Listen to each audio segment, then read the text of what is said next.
Hey everybody, welcome to Beers with Braveheart, the beer cast with good suds and best buds. I'm joined again today by my best bud, Will, and today we have maybe the most interesting episode we've ever had.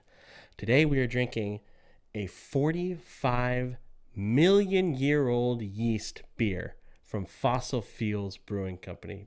Make sure you watch this one. This is going to be cool. Let's do it.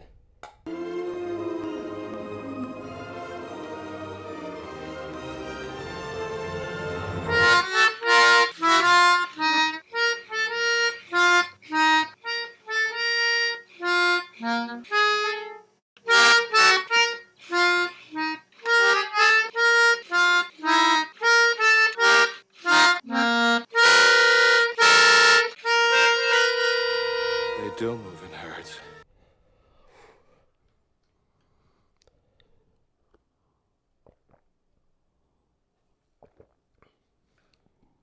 Ooh, this is the beer the dinosaurs drank.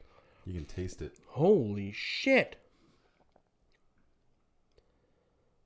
That's really good. It's sweet.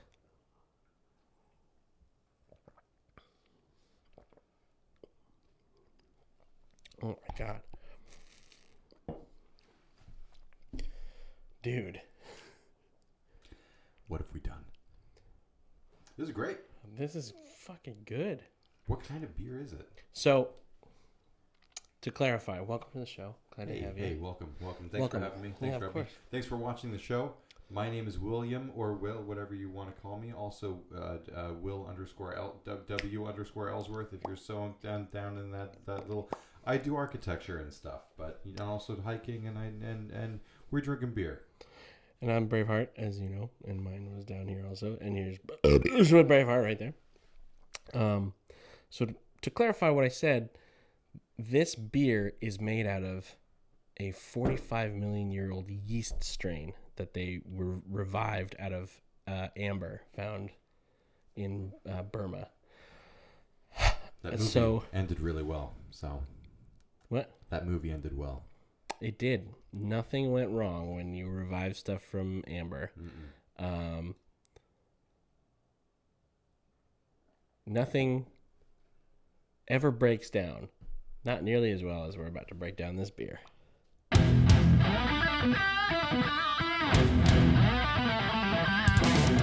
Like I said, this is the 45 million year old saison from Fossil Fuels Brewing Company. It is a saison. Fossil Fuels Brewing Company is based out of Oakland, California. Now, this specific beer is an early release for this beer to, I think Just Bevmo has it. So, it's so early. Even though it's 45 million years old, it's so early that there is no ABV score or IBU score for it yet. So, we're marching into uncharted territory right now. Super interesting. ABV. What would you guess the ABV is? Just from the taste. It tastes like a 5. It's not very strong. Yeah. Same with IBU, probably under 20. Yeah. Yeah, it's not bitter at all. Look at that. There's yeast right at the bottom. That's crazy. I don't know if you can see that well, but there's a total it's like collecting on the bottom, a little pool of yeast down there, getting all feisty. I'm shocked at how tasty this actually is. Yeah. Because, it sounds like a gimmick, but I guess it's not. So to give a little backstory to this, in 1995, Dr. Raul Cano excavated a chunk of amber that had an ancient bee in it from the Eocene epoch, which is about 45 million years ago. The bee was stuck inside the amber. Then, using aseptic techniques, he was able to extract about 2,000. They were able to extract microorganisms that had laid dormant in the bee's intestine tract. And from those, he revived 2,000 microorganisms. One of which resembled modern Saccharomyces cerevisiae, which is genetically related to the yeast we use every day now for making bread and brewing. So essentially, this yeast is the great grandfather of modern yeast. I guess when he reanimated the organisms in this, it was such a huge scientific breakthrough. The community just didn't believe it. Now I don't know when was Jurassic Park written. The movie came out about way better than I would. Okay, the movie came out about 91, so we were already living in post Jurassic Park world when they decided to do Jurassic Park on this bee and make yeast. And then actually on the website they say that Dr. Cano's next logical step after reviving these yeast these yeast organisms, was to find a brewmaster and make a delicious beer. And holy shit, did they do that? A better brewing company to go to as well than Fossil Fuels Brewing. Right. The beer is under Fossil Fuels Brewing Company, but it's actually produced by their partners at Shoe Bros Brewing in Northern California, which I've heard of before. I didn't know that it was spelled that way. Yeah, this is interesting. On the side of the bottle, it has a little facts. It's the 108. So it's brewed using ancient Saccharomyces cerevisiae number 108. 108 was extracted from amber discovered in Burma. The UPB dating of the amber indicates it's 145 million years old. Genetic sequencing determined that to be ancient forms of that yeast. And it is the oldest of 3 ancient brewing yeast discovered by the founders of. So they have other ones. Right now, if you go to the website, there's only 2 beers. There's the saison, and then there's one that's AY 108. I don't know what the difference is. Is saison a type of beer? I've never heard of saison. It is a type of beer. Okay. It's more lighter, fruitier. It's just a specific way. It's almost like I don't know exactly what the difference is, but I've had a couple. They're always kind of champagne-y. My favorite saison happens to be Winter. Get it? Look at those. Yeah. It's not a good joke. Tear me a new wang. But man, yeah, we can't stress enough. You know what? It's a different flavor too. Yeah. Like it's not. How do I say? It's like a different kind of texture to it. Well, a part of it is, I think, because the yeast is still in there. I'm going to record just so you guys can see this. Look, that right there, you can see the actual yeast in the glass. Bing, bang, boom. Bing, bang, boom, boom. Bing, bang. You can see the little particles. We've never done this. I've never done anything like this for the show because it's kind of weird. Nothing's required it. Nothing's been to this. Nothing this has of interest. Wow.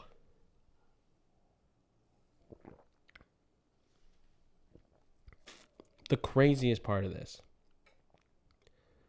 is it's really good. Yeah. Like I would have got this regardless of whether or not it was some crazy ancient yeast. But you get what I'm saying. When you drink beer, it has that kind of yeasty taste to it. This has a very different type of taste. And it's very hard to explain. It's kind of like a texture. It's like a rough texture on your tongue. Yeah. And that kind of fills your mouth and inundates your mouth. I can feel the beer in my teeth. Yeah, it's really I hope different. That's the beer. Yeah. This is one of those episodes where it's like, it's so good that it's almost boring because we can't really talk about anything else, but that's fine. Super interesting. Like I'm trying to describe and think of the texture of this. And it's not like a typical beer. There's something really different to it. I think it's the yeast. I mean, I don't know. It's got to be the yeast, right? It's something I've never tasted before. Never really felt before. And it's a texture. It's like I can explain the difference between like purple and blue as a feeling to you. But not like, one's more purple than the other. What does that mean? Exactly. Yeah. There's no contextual, I guess, triggers. So it has to be, I mean, the fact that the yeast, it's just higher up in the, it's at a different point in the evolutionary scale to the yeast that we're used to. Yeah. That humans have grown up, evolved with. I guess the parallel then is like chicken versus duck. Like it's still poultry, turkey versus chicken versus right, duck. Right. It's still yeast. Yeah, it's still, but it feels different. If your entire family and species of duck, if your entire species had gone their entire history without ever having duck, but chicken, you finally revive a duck and taste it, and it's like, this is kind of like chicken, but it's not. Yeah, it's different. It's gamier. Yeah. I mean, to me, this isn't really gamier. It's just duck is though. Duck. I fucking love some duck. I would go for some glazed duck right now. So bad. That's not good. Oh. Man. Are we supposed to drink it? I mean, it's yeast. It's not bad for you. You can drink yeast. That's gonna be interesting. What about you? Did you get big chunks? I've been twirling it to kind of break it up. Yeah. You have a little bit less, I'm afraid. I'm not the most delicate twirler. Both in beer and dance form. I also dance for a living, so this is I've got really delicate little girly hands. Dance. It's more of a pulsating, hopping on. Fuck Jurassic Park. Make more of this. I know. I used to. I got really into aquascaping for a while. Yeah. And I tried making my own CO2 systems. Can cost hundreds and hundreds of dollars. Mm-hmm. And when I was working at Target, I was not making hundreds and hundreds of dollars that I could spare. Yeah. Maybe total. Yeah. If you guys know what aquascaping is, but it's taking a fish tank. Did I say it on a previous episode? You've said it, yeah. Yeah. So to refresh you, if you have not seen that episode, it's taking a fish tank, getting fish, getting aquatic plants, and making all the levels of CO2 and oxygen and pH scale and all the different chemicals and elements that are in a fish tank or in, I guess, like a biome or some kind of natural environment. It's playing with them to make them perfectly level and reach equilibrium. Anyways, fish produce CO2. Plants take CO2 or turn it into oxygen. Mm-hmm.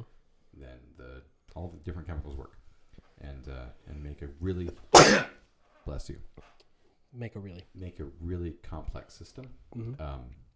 Really simple and beautiful. And if you just Google aquascape, you'll get some beautiful images. It's like water landscaping. But a CO2 system can cost you hundreds of dollars. So I was trying to make my own with yeast and it's sugar. Weird. Oh, the yeast is weird. What does it taste like? It doesn't taste like anything. It's just goo. So I would take yeast. I went to the store, got some yeast. I'm listening. No, I'm listening. I'm 100% listening. It looks so gross. But I took yeast. I threw it in like an old Coke bottle. Threw sugar in with a little bit of warm water, and then added a lot more water to it. And the yeast would eat the sugar, turn it into CO2. I had a little tube that was coming out of the Coke bottle into the fish tank, and CO2 was being added to the water column. Yeah. And then the plants would take the CO2 and bloom and all that kind of stuff. Yeah. But I didn't know how long to keep it there before changing it out or anything. It turns out 45 million years. Holy shit. Yeah.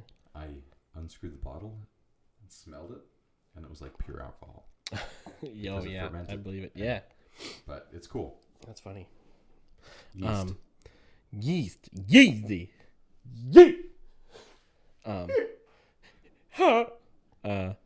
This was delicious. I'm really glad that I found this. You did a great job. I will say, so it's available at Bevmo as far as right now. I don't know how many of each of them they have. The one I went to had about 3 left. It is a bit expensive for one beer. It's nice that it's like 25 ounces, but it was $20. That being said, that was absolutely worth it. Yeah, it was great. Learning the history behind it and what it took to get it here, $20 is nothing. Ooh. It's up there with Hitachino-ness for me right now. So, on a scale of 0 to 10. Sam Neill to Jeff Goldblum. Oh, is that the main guy? The main 2 guys from Jurassic Park. Sam Neill? The main guy. The doctor. Yeah. Because I Jeff would Goldblum, he's just pure. This isn't a bad thing. It's not a bad scale. He's pure education, and Jeff Goldblum is pure sex. What's the name of the guy that brought this to us?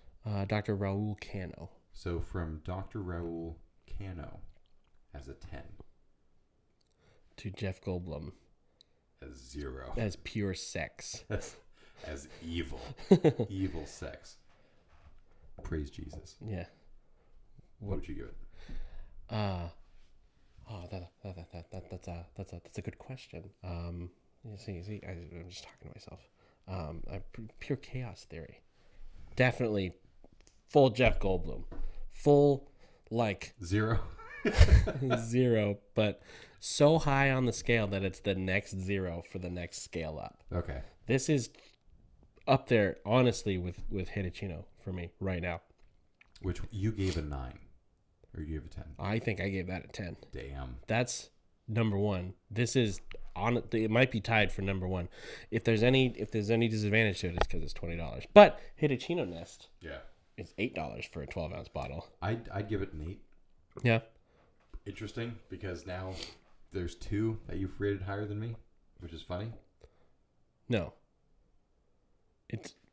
There's only one that you've rated higher than me.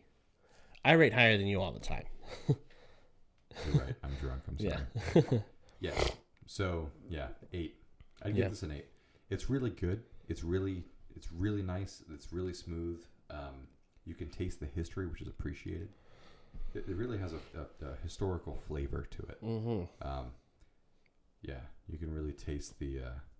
What's the drawback then for you? Musky history.